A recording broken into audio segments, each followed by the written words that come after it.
ঘরে থাকা খুবই সাধারণ দুটি উপকরণ আটা আর ডিম দিয়ে তৈরি একটি দারুণ মজাদার টিফিন রেসিপি। বাইরে থেকে কোনো বিশেষ উপকরণ আনার দরকার নেই, অথচ স্বাদ হবে অসাধারণ। এই রেসিপিটি বিকালের চায়ের সঙ্গে, পরিবারের আড্ডায়, বাচ্চাদের টিফিন কিংবা হঠাৎ আসা অতিথি আপ্যায়নে একদম উপযুক্ত। অল্প সময়ে কম খরচে খুব সহজে তৈরি করা যায়। আসসালামু আলাইকুম এভরিওয়ান, আরজুস কিচেন 93 চ্যানেলে সবাইকে স্বাগতম। আসুন কথা না বাড়িয়ে ভিডিওটি শুরু করা যাক। প্রথমে আমি একটি বোল নিয়েছি আর বোলে নিয়ে নেব দুটো ডিম আমি এক এক করে ভেঙে দিচ্ছি। এরপরে আমি 1 কাপ পরিমাণ চিনি নিয়ে নেব। সমস্ত উপকরণগুলোকে ভালোভাবে হুইস্কি দিয়ে ফেটিয়ে একদম চিনিগুলো গলিয়ে নেব। খুবই সহজে কম উপকরণে কিন্তু এই রেসিপিটা একদম হয়ে যায় পারফেক্টলি। ডিমের সঙ্গে যে চিনি দিয়েছি সেটা ভালোভাবে ফেটিয়ে নিতে হবে এবং চিনিগুলো যাতে গলে যায় সেদিকটা লক্ষ্য রাখতে হবে। আর এরপরে আমি দিয়ে দিচ্ছি 1.5 কাপ পরিমাপ আটা। আপনারা আটার পরিমাণটা বাড়িয়ে কমিয়ে দিতে পারেন, ডিমের ওপর নির্ভর করবে আটার পরিমাণ।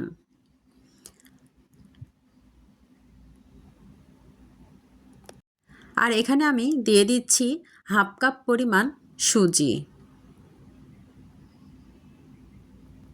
এখানে আমি ব্যবহার করব 1 টেবিল চামচ ঘি। আপনারা রান্নার তেলটাও ইউজ করতে পারেন।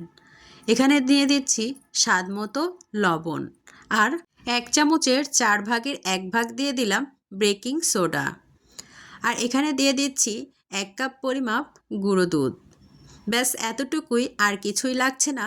সমস্ত উপকরণগুলোকে ভালোভাবে মেখে মথে ডো তৈরি করে নিতে হবে।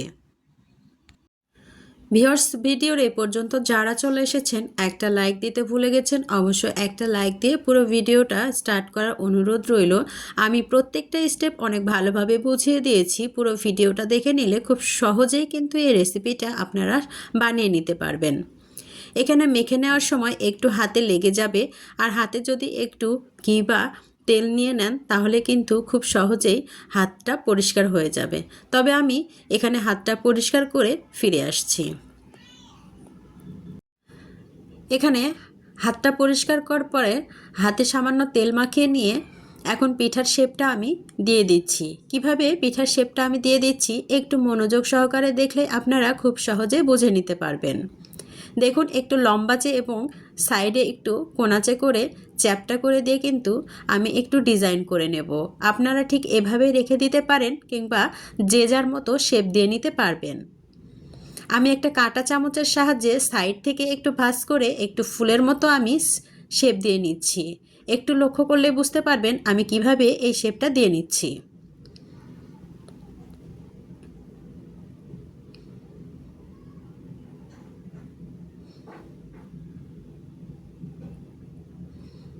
বাচ্চাদের টিফিনে যদি এরকম ফুল করে শেপ দিয়ে বাচ্চাদের টিফিন দেওয়া হয় তারা কিন্তু খুবই মজা করে খায়, এবং মেহমানকে যদি এভাবে দেওয়া হয় তাহলে কিন্তু খুবই ভালো হবে এবং সবাই প্রশংসা করবে।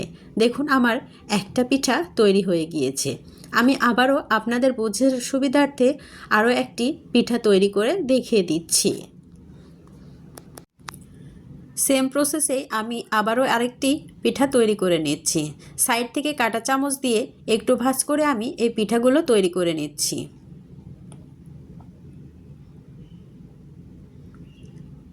মাঝখানে একটু কাঁটা চামচের বেশি করে ফুটো করে দিয়েছি। দেখুন, দেখতে কতটা সুন্দর লাগছে এবং খেতেও কিন্তু দারুণ লাগে এই রেসিপিটি। সম্পূর্ণ আমার বানানো হয়ে গিয়েছে। আমি এখন তেলে ভেজে নেব। আপনারা এটা ওভেনেও বেক করে নিতে পারবেন।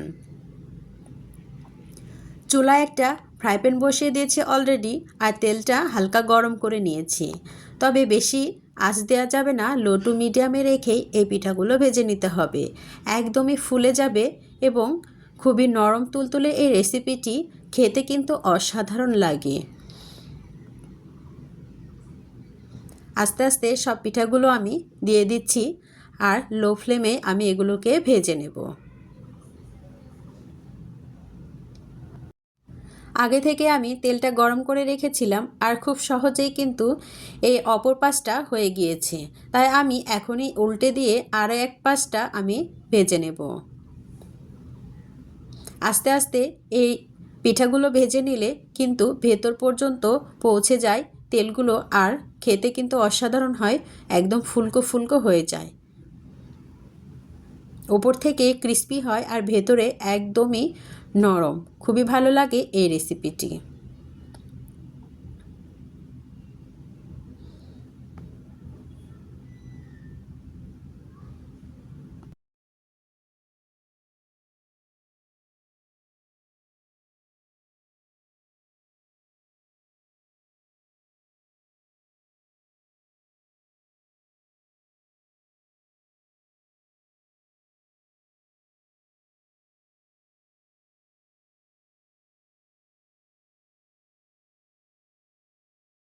এই পিঠাগুলো কম আঁচ দিয়েই কিন্তু ভেজে নিতে হবে। দেখুন কতটা ফুলকো ফুলকো হয়েছে, একদম ফুলে ফেপে একদম ফেটে গিয়েছে। কতটা সুন্দর হয়েছে এই পিঠাগুলো। যেগুলো হালকা কাঁচা ছিল সেগুলো আমি ভালোভাবে ভেজে নিয়েছি। এখন আমি উঠিয়ে নিচ্ছি সবগুলো পিঠা।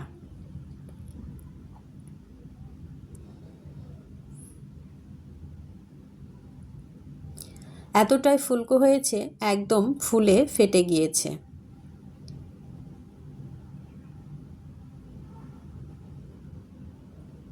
ঝটপট টিফিন রেসিপিতে কিন্তু এটা ব্যবহার করতে পারেন। একদমই খুব সহজ এবং কম উপকরণে এই রেসিপিটি তৈরি করা যায়। এটাকে ডিমের পিঠাও বলতে পারেন। আমার এক ব্যাচ ভেজে নেওয়া হয়ে গিয়েছে, আমি আরও এক ব্যাচ কিন্তু ভাজতে দিয়েছি অলরেডি। এখানে সেম প্রসেসে আবারও আমি এই সমস্ত পিঠাগুলোই ভেজে নিচ্ছি। তবে লক্ষ্য রাখতে হবে চুলার আঁচটা লো টু মিডিয়ামে রেখে সমস্ত পিঠাগুলোকে ভেজে নিতে হবে। আমার এই ভিডিওটি যারা দেখছেন দেশ এবং দেশের বাইরে থেকে, তাদেরকে অনেক অনেক ভালোবাসা। এবং যারা আমার চ্যানেলে অলরেডি নতুন চলে এসেছেন, অবশ্যই চ্যানেলটি সাবস্ক্রাইব করে দিয়ে পাশে থাকা বেল নোটিফিকেশন অল করে রাখবেন, তাহলে আমার নিত্য নতুন ভিডিওগুলো পৌঁছে যাবে সবার আগে, আর সময় সুযোগ বুঝে আপনারা দেখে নিতে পারবেন। আর যদি বেশি ভালো লেগে থাকে অবশ্যই ফ্রেন্ডস অ্যান্ড ফ্যামিলির সঙ্গে শেয়ার করে দিতে পারেন।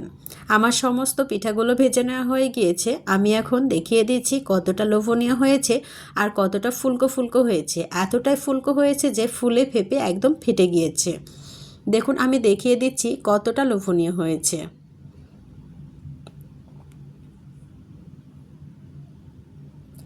অবশ্যই বাসায় ট্রাই করবেন, খুবই ভালো লাগে এই পদ্ধতিতে পিঠাগুলো বানিয়ে নিলে।